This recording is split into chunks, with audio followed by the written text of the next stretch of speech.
Es fácil comprobar hasta dónde la prueba monumental abunda menos la vasta popularidad de tales creencias. Nadie trató de contenerlas. Marco Aurelio fundó un templo de Mitra en la colina vaticana. Aureliano convirtió el culto del sol en la religión oficial del Estado. El culto de Isis, escribe Eldean Inge, se hallaba organizado de manera semejante al de la Iglesia Católica. Había una especie de papa con sacerdotes, monjes y chantres y acólitos. Las imágenes de la diosa eran coronadas con joyas, verdaderas o falsas, y se cuidaba de su tocado todos los días. Se realizaban maitines y vísperas en sus principales santuarios. Los sacerdotes iban tonsurados y llevaban vestiduras de blanco lino.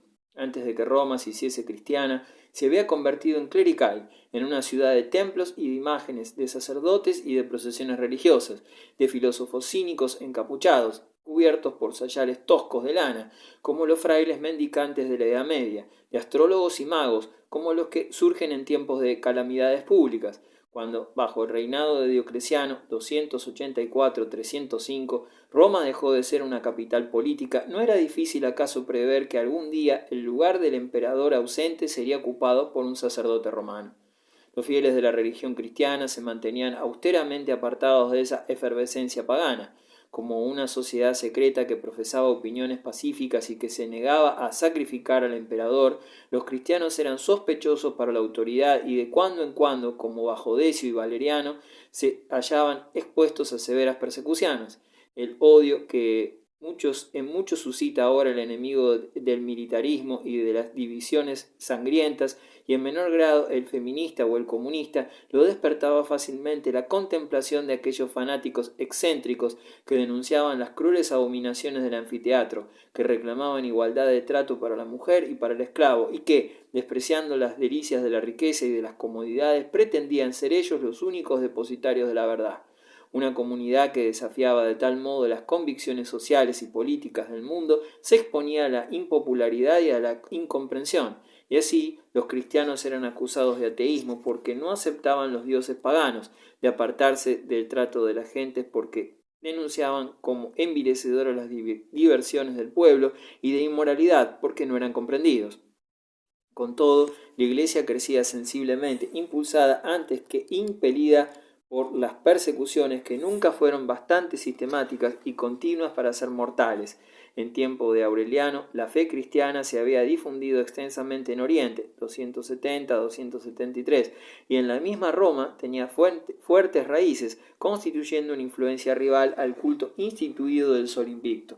¿Acaso en esa creciente preocupación religiosa deba atribuirse en parte una curiosa peculiaridad de la vida y de la política del imperio durante los siglos IV y V? A medida que se pensaba más en la vida interior, se cuidaba menos de los accidentes exteriores. Cuanto más absorbida se sentía la gente por las nuevas emociones religiosas, menos se sentía atraída por los hábitos laboriosos de las obligaciones seculares.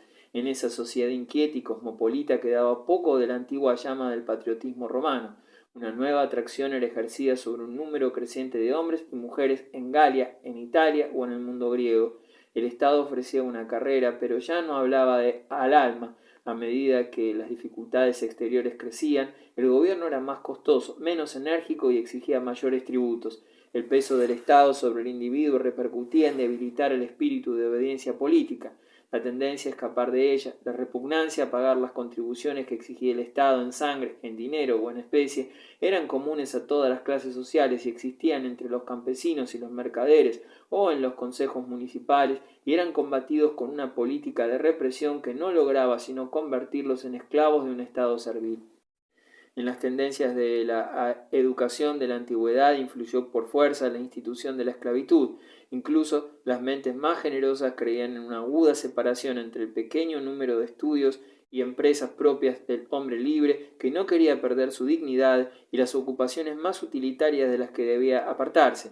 Platón creía que el comercio al por menor era degradante, y Luciano, aunque admiraba las estatuas de Praxíteles, pensaba que no había sido llamado a hacerlas. La idea que prevalecía en general era que el mundo consistía en una sociedad civilizada cuyas necesidades económicas se satisfacían con esclavos y libertos, extranjeros y artesanos, a los que la naturaleza había destinado a una vida servil y que no permanecían fuera del ámbito encantado de la ciudad. De ello resultaba que la educación del hombre civilizado comprendía sólo aquellas esferas de conocimiento que contribuían a la felicidad o al éxito en una sociedad así limitada. En lo que no era física, la educación enseñaba a gustar de la poesía, la filosofía y las bellas artes, ejercitaba el gusto, proporcionaba una disciplina en la elocuencia y mostraba como ejemplo las lecciones éticas y políticas del pasado, no pasando más allá. La naturaleza, la historia, la religión no encontraban lugar en el plan de los estudios. Nada había en la educación ordinaria de los romanos, nada que intentase llevar su mente hacia los graves problemas sociales y económicos que le rodeaban.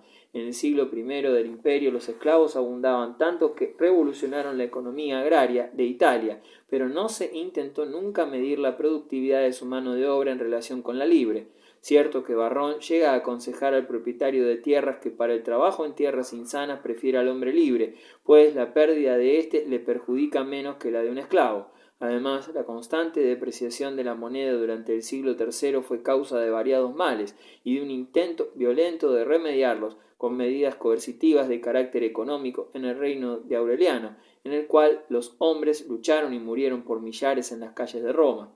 Pero nadie formuló una teoría de la moneda ni comprobó que la mala moneda expulsa a la buena. Tampoco era lo que se sabía de los elementos de la ciencia económica, que Diocleciano, uno de los más prudentes emperadores, promulgó un edicto fijando los precios en todo el imperio, y comprobó, como lo han hecho muchos después de él, que todas las leyes y sanciones del mundo no pueden evitar que se compre en el mercado más barato y se venda en el más caro.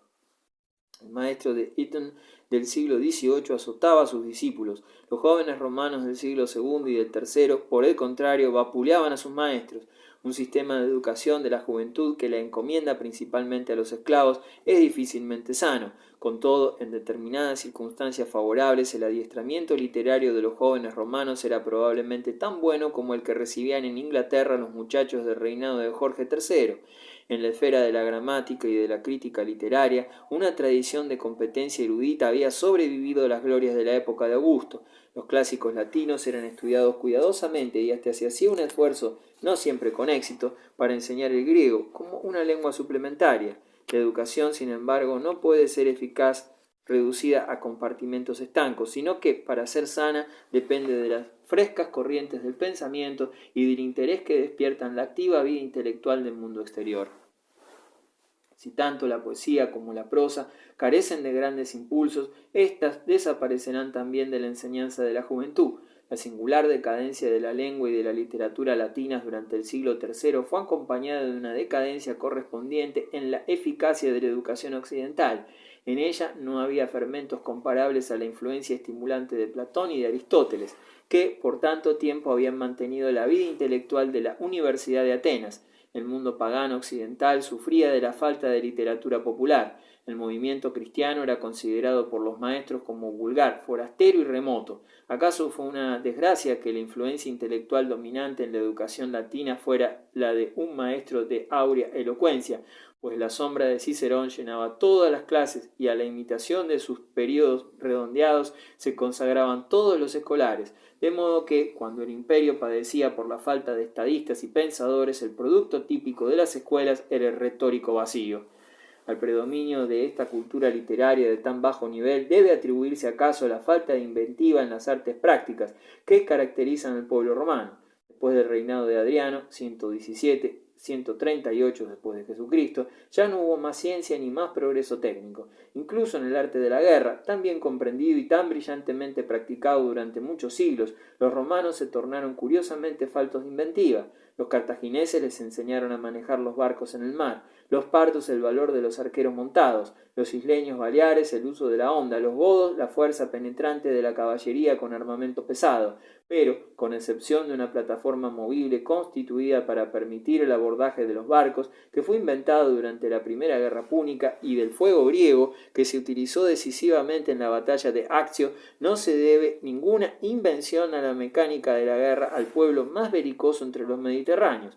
Las legiones romanas heredaron una larga tradición de disciplina. Era más firme que sus adversarios bárbaros, menos sujeta a pánicos insensatos, pero jamás disfrutó de los medios mecánicos que en la época moderna han dado a las tropas europeas ventajas decisivas sobre los ejércitos incivilizados. Es curioso el hecho puesto en claro recientemente por un investigador francés de que el verdadero arte de enjaezar caballos de tiro era desconocido en la antigüedad y que sólo se descubrió en Occidente en la época de Carlomagno. Tanto como los griegos y los romanos apreciaban los caballos y hábiles como eran sus aurigas, no supieron ver que ningún caballo puede arrancar fácilmente si el arnés le oprime la tráquea. Las consecuencias industriales de un método inadecuado de enjaezar fueron vastas. El transporte de material pesado por carretera era 8 veces más costoso de lo indispensable y la acumulación de material para la producción en gran escala resultaba dificultada en proporción. Aunque el Imperio Romano era una asociación de ciudades, los romanos no constituyeron nunca un pueblo industrial. Con algunas excepciones, las ciudades de Italia, Galia o España no producían lo necesario para el territorio vecino y menos podían tratar de surtir un mercado universal. Los productos que se disiparon en Roma durante el siglo I no habían sido manufacturados en Occidente, sino que procedían de los despojos de las conquistas de Oriente, y una vez que terminó su despilfarro jamás pudieron ser reemplazados.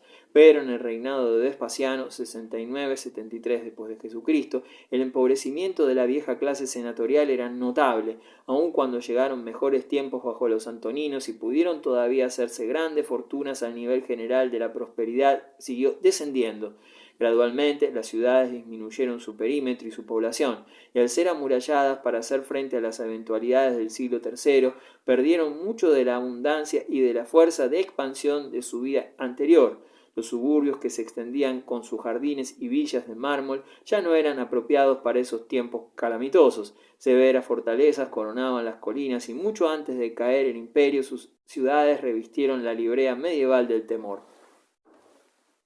La ausencia de todo sistema de producción industrial en la sociedad romana, a la que acompañaba la imprevisión económica, tuvo serias consecuencias. Un ejemplo de ellas es la devaluación de la moneda durante el siglo III, que arruinó a las clases medias. En épocas recientes, causas semejantes han producido efectos idénticos en una de las naciones más adelantadas de Europa, pero, mortales como fueron los efectos de la quiebra de los mercados germánicos en 1923, estos efectos se remediaron pronto gracias a las energías productoras del pueblo alemán, ayudado con la aplicación del capital a la industria. El Imperio Romano no poseía semejante fuerza de recuperación, no había sistema organizado de crédito, ni equipo industrial desarrollado, ni dirección comercial, y no existían las condiciones mediante las cuales podía ser prontamente reparado un gran revés económico.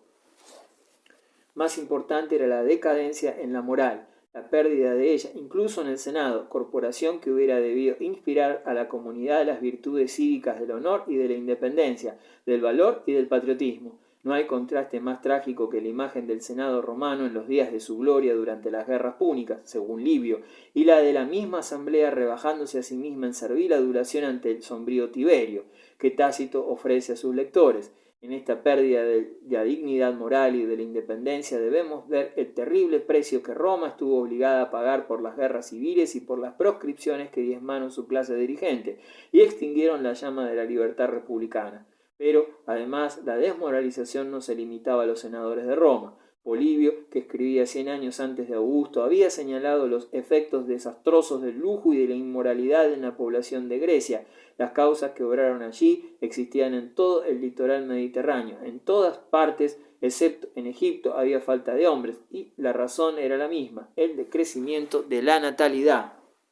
Cuando las familias que habían sido el principal sostén del Estado romano se extinguieron, surgieron nuevos linajes, algunos sanos y vigorosos, pero la mayoría tenían escaso parecido en su carácter y en su mentalidad con los hombres que habían combatido en las guerras sabinas o en las púnicas. Ya en el siglo I, Juvenal se lamentaba de la inmigración extranjera en Roma. El Orontes, escribe, ha desembocado en el Tíber, y el mal denunciado por los satíricos no disminuyó, pues, aparte de los esclavos y libertos, que en su mayoría no eran itálicos, las tripulaciones de la flota comercial eran levantinas y llenaban de usureros y comerciantes también de Levante todos los mercados occidentales donde podía ganarse dinero.